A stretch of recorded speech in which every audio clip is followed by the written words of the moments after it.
আসসালামু আলাইকুম এভরিওয়ান, সবাই কেমন আছেন? আমি তাকলিমা ইসলাম আবারও আমার নতুন একটি ভিডিও দেখার জন্য সবাইকে ওয়েলকাম জানাচ্ছি। তো আমি প্রথমে কাচকি মাছের শুটকি দিয়ে বেগুন ভুনা করব। আশা করি আপনাদের ভালো লাগবে। চলেন তাহলে কিভাবে কাচকি মাছ দিয়ে বেগুন ভুনা করব সেই মূল রান্নায় চলে যাই। এই তো আমি প্রথমে চুলায় ফ্রাই প্যানটা বসিয়ে দিয়েছি আর আগুনটা ধরিয়ে দিয়েছি, আর পরিমাণ মতো পেঁয়াজ কুচিটা দিয়ে দিচ্ছি। তারপরে এখন তেলটা দিয়ে দিব, এই আর কি।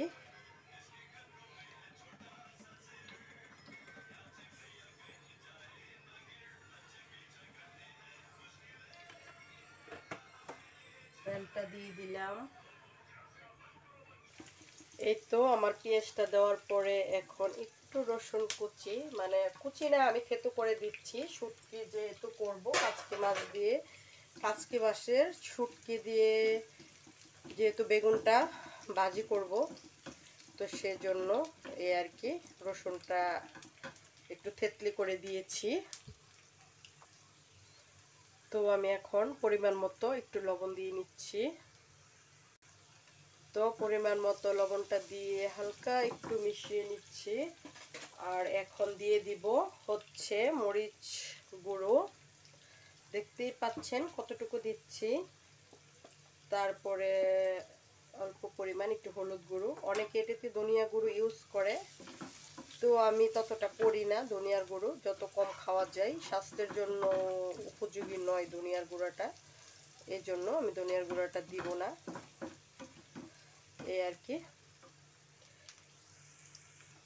এই তো আমার কাচকি মাছের শুটকি, এটা আমি আগেই একটু ফ্রাই প্যানে ভেজে নিয়েছিলাম, ভেজে ভালো করে ধুয়ে পরিষ্কার করে নিয়েছি। তো এখন দিয়ে দিব, এখন দিয়ে একটু নেড়ে চেড়ে হালকা মিশিয়ে নিচ্ছি, এই আর কি। তো এখানে বেগুন আর একটু আলু কুচি করে কেটেছি, এটা দিয়ে দিব, দিয়ে দিলাম। দেওয়ার পরে জাস্ট একটু পানি দিয়ে দিব। তো পানিটা দিয়ে একটু নেড়ে চেড়ে ভালো করে একটু মিশিয়ে নিচ্ছি। এটাতে এত পানি দেওয়ার দরকার নাই, আমি অল্প করে দিয়েছি কারণ আলুটা সিদ্ধ হতে একটু সময় লাগবে, এই আর কি, সেজন্য। আর এখানে একটা ছোট সাইজের টমেটো ফালি করে নিয়েছি, আর একটু কাঁচামরিচ, ওইটা দিয়ে দিলাম,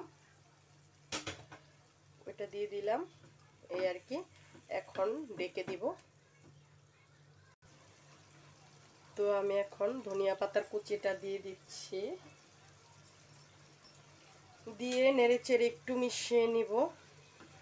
আর যেহেতু আমি এটা একটু ভাজি করছি শুটকি দিয়ে, তো আমি পানিটা একবারেই শুকিয়ে ফেলবো, পানিটা রাখবো না, এই আর কি। আর একটু শুকাবে।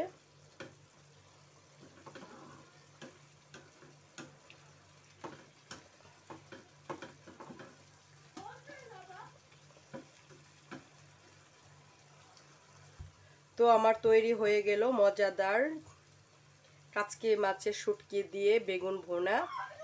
তো আশা করি আপনাদের ভালো লাগবে। যে যেখানে আছেন ভালো থাকবেন, সুস্থ থাকবেন। আল্লাহ হাফেজ।